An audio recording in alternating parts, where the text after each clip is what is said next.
Welcome friends, आज मी share करते आहे कच्चा बटाटा आणि रव्यापासून खुसखुशीत वडे।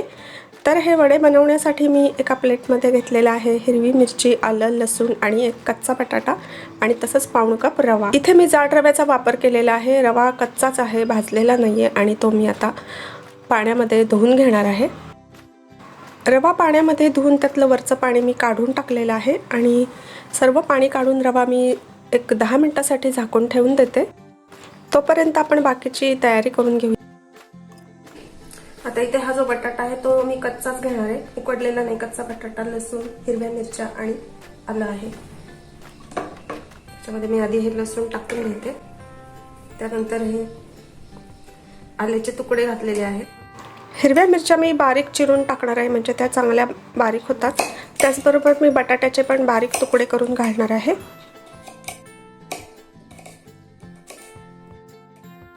आता बटाटा आणि हिरव्या मिरच्या बारीक चिरून झाल्यात, त्या मी मिक्सरच्या भांड्यात घालून बारीक करून घ्यायचं आहे। इथे वाटताना थोडंसं पाणी घातलं तरी चालेल, नाही घातलं तरी पण चालेल। आता ही बटाट्याची पेस्ट मी भिजलेल्या रव्यामध्ये घालून घेते आणि त्याचबरोबर मिक्सरचं भांडं पण मी धुवून त्याचं पाणी यामध्ये घातलेलं आहे। आता यामध्ये बाकीचे जिन्नस घालायचे आहेत। जिरे घालते आहे, कढीपत्त्याची कापलेली पाने, चिली फ्लेक्स, कसुरी मेथी, कोथिंबीर आणि चवीप्रमाणे मीठ घातलेलं आहे। आता हे सर्व पदार्थ रव्यामध्ये चांगले ढवळून मिक्स करून घेऊया। आता आपल्याला हे मिश्रण जे आहे ते शिजवून घ्यायचं आहे, त्यासाठी या रव्यामध्ये मी परत पाणी घालून घेते। आता हा रवा शिजवण्यासाठी त्यामध्ये पाणी घालून घेऊया, म्हणजे रवा चांगला फुलून येईल। मी इथे अर्धा कप पाण्याचा वापर आत्ता केलेला आहे आणि हे मिश्रण मी झाकून ठेवते। आता इथे एक जाड बुडाची कढई घ्यायची आहे, त्यामध्ये थोडंसं तेल घालून घ्यायचं आहे, म्हणजे रवा चिकटणार नाही।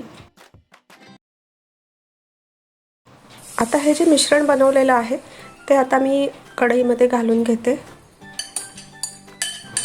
आता हे रव्याचं मिश्रण आहे ते उलटण्याने सतत ढवळत राहायचं आहे, ते खाली लागलं नाही पाहिजे आणि त्याच्या गुठळ्या पण झाल्या नाही पाहिजेत। 5 ते 7 मिनिटांनंतर याचा एक चांगला गोळा बनवून तयार होतोय। आता रवा पॅनपासून सुट्टा व्हायला लागलाय, म्हणजे तो शिजलेला आहे आणि अजून थोडीशी त्याला वाफ काढण्यासाठी मी एक 5 मिनिटं त्याच्यावर झाकण ठेवून देते। झाकून ठेवल्यामुळे त्याला चांगली वाफ आली आहे आणि आता हा रवा चांगला शिजलेला आहे। तर आता हा आपल्याला थंड करून घ्यायचा आहे, म्हणून मी तो एका प्लेटमध्ये काढून घेते। तर फ्रेंड्स, आता वड्याचं मिश्रण तयार झालेलं आहे, ते चांगलं थंड करून घ्यायचं आहे। हे मिश्रण मी 1 ते 2 तास थंड करण्यासाठी ठेवलं होतं आणि आता मी तेलाचा हात लावून हे चांगलं मळून घेते। तर असं हे रव्याचं मिश्रण तुम्ही सकाळी शिजवून ठेवलं आणि संध्याकाळी त्याचे वडे बनवले तर अतिशय सोपं जातं। आता मी याचे छोटे छोटे बॉल्स बनवून घेते आणि हे बॉल्स बनवताना मी प्रत्येक वेळी हाताला तेल लावून घेतलेलं आहे, म्हणजे पीठ हाताला चिकटत नाही।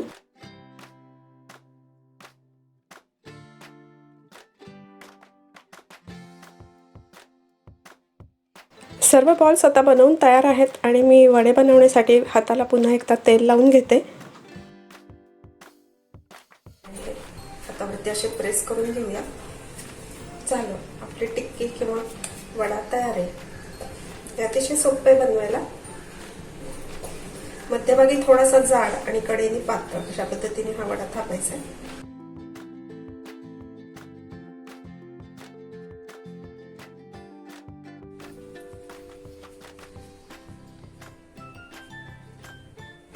हाताच्या या दोन्ही तळव्यांवरून थापायचं, म्हणजे प्रेस करायला इझी जातं। आता मी सगळे वडे बनवून घेतलेले आहेत आणि यातले काही वडे मी तळणार आहे आणि बाकीचे वडे मी फ्रीजरमध्ये पॅक करून ठेवून देणार आहे। एका पॅनमध्ये मी तेल घातलेलं आहे आणि त्यामध्ये मी आता एक एक वडा सोडून घेते। हे वडे मी मीडियम टू हाय फ्लेमवर तळलेले आहेत आणि जसजसा वडा थोडासा फुगू लागेल त्यावेळेला तो पलटून घ्यायचा आहे। तर हे वडे दोन्ही बाजूनी ब्राऊन रंग येईपर्यंत तळून घ्यायचे आहे। तर आता हा रवा बटाटा वडा तयार झालेला आहे। तळून झाल्यानंतर मी एका प्लेटमध्ये काढून घेते आहे। तर असे हे मस्त वडे आता तयार झालेले आहेत। आता मी याच पद्धतीने बाकीचे वडे तळून घेते। हे वडे इतके मस्त फुगू लागतात ना, त्यामुळे करायला पण खूप मजा येते आणि मुलांना तर हे वडे खूप आवडतात। टिफिनमध्ये देता येतील किंवा इव्हनिंग स्नॅक म्हणून, किंवा घरी कोणी गेस्ट येणार असतील तर त्यावेळेला तुम्हाला हे वडे बनवता येतील।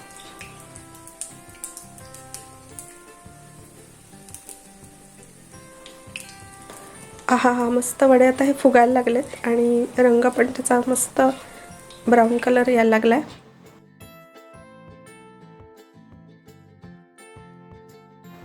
आता हे दुसरी बॅच पण तयार झालेली आहे, ते मी काढून घेते।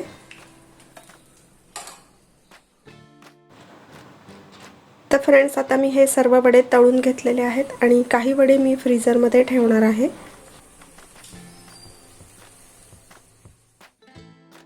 या वड्यामध्ये मी कच्चा बटाटा वापरला असल्यामुळे बटाटे शिजवून घेण्याचा प्रश्न येत नाही आणि वडे केव्हाही बनवता येतात, त्यामुळे हे वडे झटपट बनले जातात।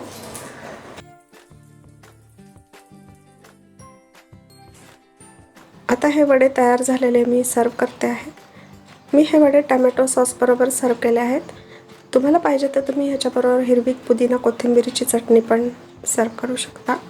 तर फ्रेंड्स, असा हा टेस्टी वडा नक्की ट्राय करा आणि मला कमेंट करून सांगा कसा झाला आहे ते। आता यातले काही वडे जे मी तळले नाही आहेत, कच्चे आहेत, ते मी एका एअरटाईट कंटेनरमध्ये 3 ते 4 दिवसासाठी फ्रीझरमध्ये स्टोअर करून ठेवणार आहे आणि पाहिजे तेव्हा ते मला तळता येतील।